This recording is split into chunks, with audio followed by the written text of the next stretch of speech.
pense que l'intérêt pour nous de participer à ce projet, c'est vraiment de montrer que les territoires ruraux en particulier peuvent contribuer à la production d'énergie et être autonomes énergétiquement. Les parcs depuis longtemps se sont lancés dans ce projet d'être en autonomie énergétique d'ici 2030. Là, je pense que ça nous permet d'accélérer le mouvement et de vraiment créer des liens avec les collectivités locales de façon à ce que l'on soit vraiment autonome en énergie et que l'on contribue quelque part à la protection de l'environnement parce que c'est notre cœur de métier, à la mise en valeur de la biodiversité et aussi un vrai projet territoire.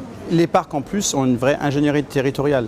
Ils accompagnent les projets des habitants, des projets des collectivités. Nous avons des architectes conseils qui viennent effectivement accompagner les projets des habitants pour faire de l'économie d'énergie.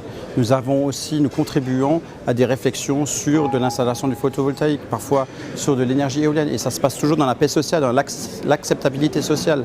Et je pense que l'ensemble de ces synergies que l'on met en œuvre permet à ce que non seulement il y ait une prise de conscience des populations, non seulement il y a les collectivités qui participent, qui s'investissent dans ce dispositif-là, mais qu'en vérité, on s'aperçoit du retour sur le territoire. Et que quelque part, cette démarche gagnant-gagnant, eh bien, elle permet une meilleure reconnaissance des territoires ruraux, de leur contribution à la production d'énergie au niveau national. Parce qu'il y a aussi, je crois, derrière ce lien entre rural et entre la ville et la campagne qui est absolument nécessaire.